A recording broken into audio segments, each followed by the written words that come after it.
Bien le bonjour à toi qui nous suit en ce matin sur la plateforme de la communauté d'études quotidiennes de la Bible.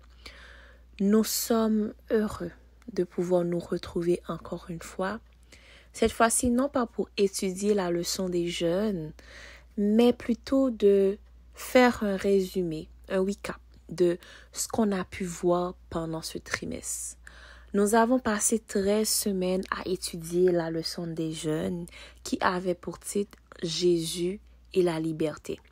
Oui, certes, nous n'avons pas pu l'étudier à chaque jour sur la plateforme d'études de la communauté d'études quotidiennes de la Bible, mais tout en espérant que cette vidéo de résumé, en fait, vous permettra de comprendre ce que la leçon voulait nous dire pendant ces 13 semaines que nous avons passées ensemble. Mais qu'avons-nous en fait vu pendant le trimestre? Juste avant, prions le Seigneur. Tendre Père, nous te disons merci parce que tu nous as permis de passer 13 semaines à étudier la leçon que tu as envoyée pour les jeunes pour que nous puissions voir qui avait pour titre Jésus et la liberté et voir comment est-ce que en te suivant, toi, Jésus, la liberté, c'est une notion, c'est un concept qui est très important pour nous en tant que chrétiens. Et surtout, dans l'ère que nous vivons aujourd'hui. En tant que jeunes, donne-nous la possibilité, le Saint-Esprit, pour que nous puissions comprendre tes paroles et pouvoir les pratiquer de jour en jour dans notre vie. Permets que ce résumé, les personnes qui vont l'écouter, puissent en fait la comprendre et aussi en tirer une leçon propice, judicieuse pour leur vie. Merci, tendre Père. Amen. Donc, comme on disait, qu'avons-nous retenu de la leçon qui avait pour titre Jésus et la liberté? Tout premièrement, c'est que l'Église, en fait, elle doit suivre l'exemple de Jésus, soit gagnée par l'amour ou l'influence, au lieu d'utiliser la force, les armes et la puissance. Jean 18, verset 36. Comme nous avons vu par le passé, fort souvent, l'évangélisation était souvent faite par la force. On forçait les gens à adhérer à des croyances, etc.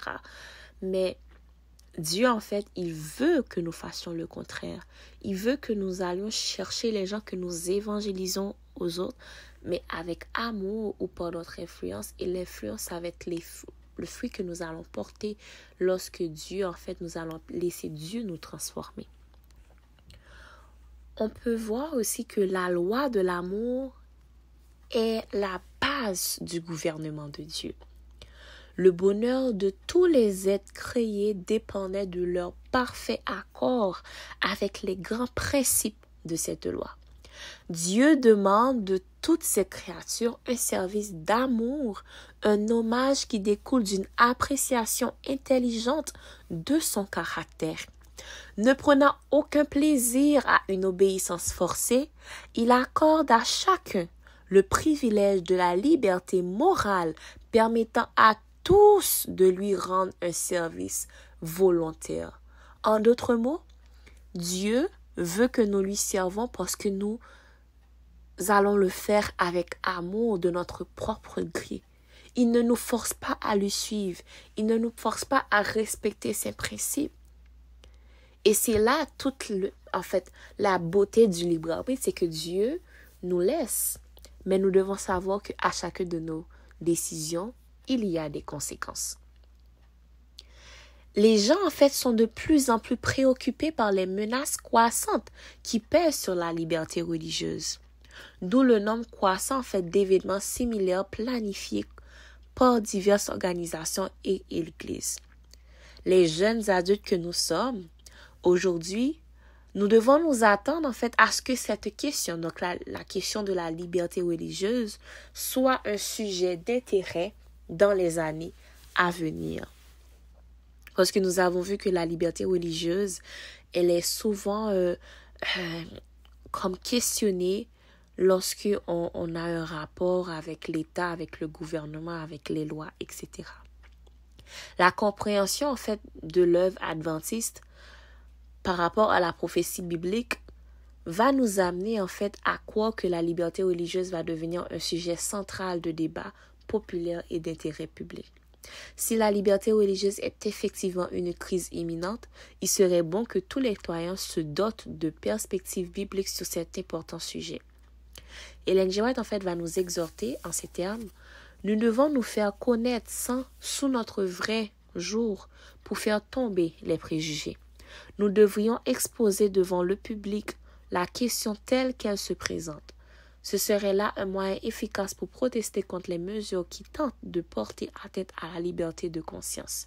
Nous devons sonder les Écritures pour être capables de donner les raisons de notre foi. Donc, ça nous interpelle à étudier encore plus la Bible pour lorsqu'on nous pose des questions. Exemple, pourquoi est-ce que tu ne manges pas le porc? Pourquoi est-ce que tu t'obéis à tes parents? Pourquoi est-ce que tu vas à l'église le sabbat? Pourquoi est-ce que tu t'habilles de telle manière? Pourquoi est-ce que tu parles de telle manière? Pourquoi est-ce que tu agis de telle façon? Mais nous devons trouver des passages bibliques. Nous devons être fermes dans notre foi pour pouvoir donner des réponses aux gens.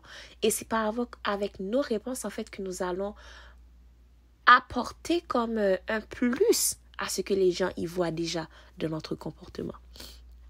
La liberté religieuse, en fait, ne devrait jamais être reléguée à une simple philosophie ou à un jargon juridique. Il s'agit d'une question biblique qui a un impact sur les gens dans toutes les cultures et dans toutes les parties du monde. Et ça, c'est très important parce que fort souvent, nous pensons que nous sommes les seuls, en tant qu'adventistes, à nous battre pour la liberté religieuse. Mais loin de là. Dans chaque pays, il y a des groupes qui se battent pour qu'ils puissent avoir cette capacité-là de pratiquer leur religion, d'avoir leur croyance sans être confrontés à des jugements ou à la police ou etc., au gouvernement. Négliger ce sujet, c'est négliger la mission et le message adventiste. La bannière de la vérité et de la liberté religieuse, élevée bien haut par les fondateurs de la religion chrétienne et les témoins de Dieu, au cours des siècles, a, en ce dernier conflit, été remise entre nos mains. La responsabilité de ce grand don repose sur ce que Dieu a béni en leur donnant la connaissance de sa parole. Et je vais finir ainsi avec ce résumé en vous disant, Dieu cherche des personnes qui ont un amour profond, une confiance inébranlable et le courage de le suivre ici et maintenant. Alors que leurs amis et leurs familles vont dans l'autre sens, entretenir une relation étroite avec le Christ est le seul moyen de développer la confiance en lui qui nous permet de faire des choses que nous n'aurions jamais cru possibles. Je vous demande de faire cette demande au Saint-Esprit. Demandez-le de vous aider à surmonter la lâcheté et l'incrédulité, ainsi que de nous remplir de l'amour et de la confiance nécessaires pour être au nombre de ceux qui gardent les commandements de Dieu et qui ont la foi de Jésus. Ce n'est que lorsque le Christ viendra sur les nuées du ciel et que nous goûterons à la véritable liberté que nous serions enfin épanouis. Donc, c'est ça en fait qui conclut le résumé pour la leçon que nous avons étudiée pendant tout ce trimestre. Tout en vous disant que Jésus est la liberté, premièrement, il ne nous force pas à l'aimer, à le suivre. Il veut que nous soyons libres, que nous le fassions avec amour. Mais tout en pratiquant cet amour, tout en ayant cet amour dans nos cœurs, demandons-lui aussi de nous donner la force et le courage d'être de vaillants, de fervents représentants de Dieu partout dans notre entourage. Tout en espérant que Dieu continue de vous visiter, continue de vous bénir, tout en espérant que vous seriez encore avec nous pour continuer à découvrir de nouvelles leçons qui seront présentées pour les jeunes. Merci d'être encore là, de nous écouter à la communauté d'études quotidiennes de la Bible. Merci à ceux qui partagent nos vidéos, qui commentent, qui nous suivent aussi sur cette page-là. N'hésitez pas à continuer de prier Dieu pour nous, pour que Dieu puisse nous donner la sagesse et nous armer du Saint-Esprit en vue de mieux comprendre ces leçons et de pouvoir les partager avec vous. Encore une fois, merci Et d'ores et déjà, une bonne journée à vous.